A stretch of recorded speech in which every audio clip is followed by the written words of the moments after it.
Kompetensi dasar 1. Memahami konsep, teknik, dan prosedur dasar seni peran untuk pementasan fragmen. 2. Memahami teknik menyusun naskah fragmen. Peserta didik diharapkan dapat mengapresiasi dan berkreasi seni teater, yaitu sebagai berikut. Berikut adalah contoh teater rakyat. Nah, ini adalah pengertian fragmen. Fragmen itu merupakan cuplikan atau petikan sebuah cerita, lakon yang dipentaskan baik di atas panggung maupun di depan kelas. Fragmen sering juga disebut sebuah pementasan teater dengan durasi yang sangat singkat. Pengertian teater. Teater berasal dari Yunani dari kata teatron, yang artinya tempat pertunjukan. Ada yang mengartikan gedung pertunjukan, ada juga yang mengartikan panggung atau stage. Dalam arti luas, teater adalah segala tontonan yang dipertunjukkan di depan orang banyak, sedangkan arti sempit teater adalah kisah hidup manusia yang ditampilkan di atas pentas atau disaksikan oleh penonton. Media ungkap yang digunakan yaitu percakapan, gerak, dan laku akting dengan atau tanpa dekorasi, didasarkan pada konsep naskah yang lengkap dengan diiringi ilustrasi musik, nyanyian maupun gerakan. B. Teknik dasar akting teater. Akting adalah perwujudan peran sesuai dengan karakter yang diinginkan oleh naskah dan sutradara baik secara fisik maupun psikis. Peran yang dimainkan oleh aktor sebutan populer bagi pemeran teater harus sesuai tuntutan tokoh. Bila berlebihan, bisa mengakibatkan overacting atau aktingnya berlebihan. Juga jangan sampai underacting, kekuatannya aktingnya kurang. Teknik dasar simbol. 1. Olah tubuh. Tubuh merupakan elemen dasar dalam bermain teater. Tubuh menjadi pusat perhatian penonton saat seorang aktor teater di atas panggung. Tubuh merupakan bahasa simbol dan isyarat dalam bermain teater. Tubuh melalui gestur mencerminkan karakter atau watak tokoh yang sedang diperankan. 2. Olah suara. Suara merupakan faktor penting karena sebagai penyampai pesan kepada penonton. Penguasaan intonasi, diksi, artikulasi. Setiap kata yang diucapkan harus jelas dan wajar sesuai dengan tuntutan karakter tokoh yang diperankan. Olah rasa.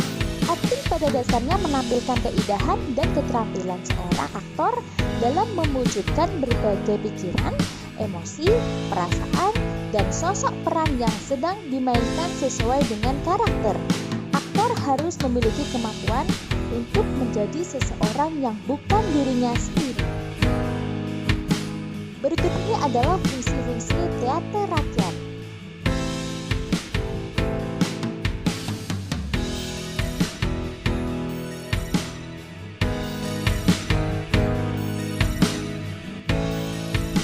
Ciri-ciri umum teater rakyat diantaranya sebagai berikut ini.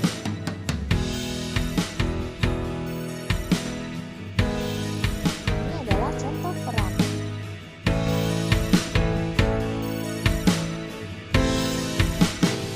Dalam pembelajaran akting yaitu sebagai berikut.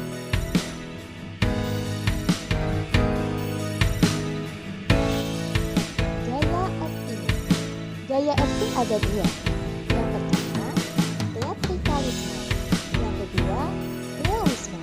Pengertian dari teatrikalisme adalah praktek berteater yang bertolak dari anggapan bahwa teater adalah teater. Yang kedua, realisme. Realisme adalah teater harus merupakan ilusi atau cermin kehidupan nyata atau dinamakan realitas. Di sini adalah beberapa istilah dalam teater. Yang pertama adalah babak. Babak merupakan bagian dari lakon drama. Satu lakon drama mungkin saja terjadi dari 1, 2, atau 3 babak, mungkin juga lebih. Yang kedua adalah adegan. Adegan adalah bagian dari babak. Sebuah adegan hanya menggambarkan satu suasana yang merupakan bagian dari rangkaian suasana-suasana dalam babak.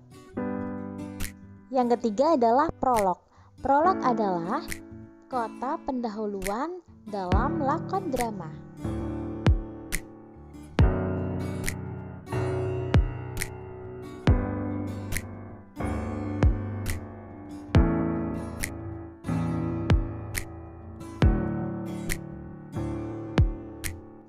Yang keempat adalah epilog.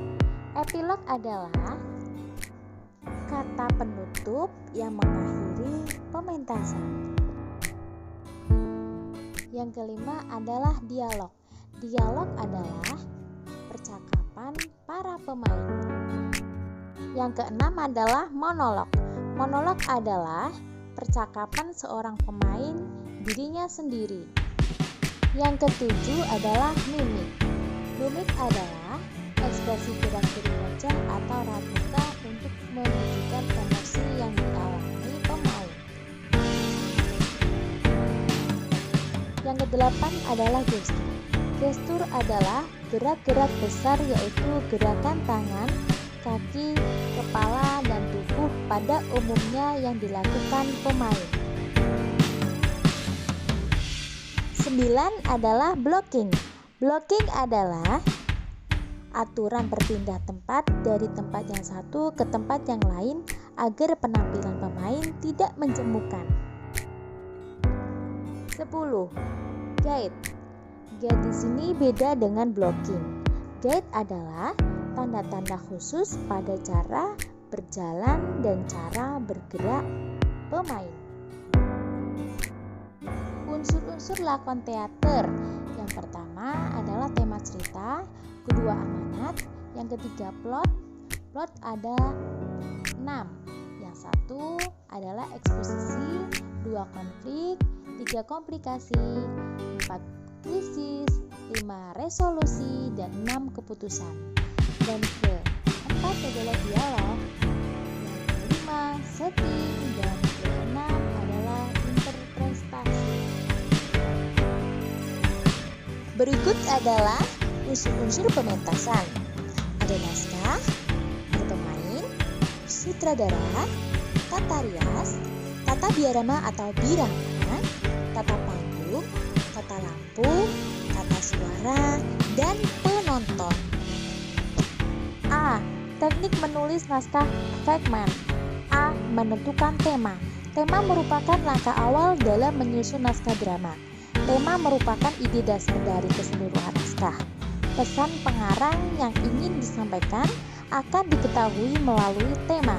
Pengarang dapat menentukan tema cerita seperti persahabatan, kasih sayang, kepahlawanan, pengorbanan, ketulusan, dan perjuangan. B. Menentukan alur cerita. Alur adalah jalan cerita dari tema yang sudah dipilih. Alur merupakan rangkaian cerita yang disusun dari awal sampai akhir sehingga berbentuk cerita yang jelas dan utuh. C. Menyusun adegan. Menyusun adegan-adegan yang akan ditampilkan dalam setiap babak. Setiap adegan cerita akan diketahui urutan tokoh-tokoh yang akan ditampilkan. Begitupun dalam adegan dipilih peristiwa atau kejadian mulai tahap pengenalan sampai kejadian paling menarik sebagai puncak. D. Membuat dialog-dialog tokoh. Drama berbeda dengan karya sastra yang lain. Perbedaan yang paling mencolok adalah dibangun berupa dialog-dialog antar tokoh pada saat membuat dialog-dialog tiap tokoh ini. Kamu harus menyesuaikan dengan karakteristik tokoh yang dibuat. Berikut adalah cuplikan naskah yang bisa kalian mainkan.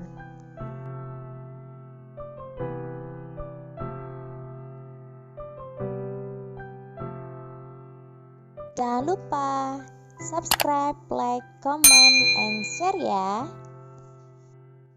Thank you.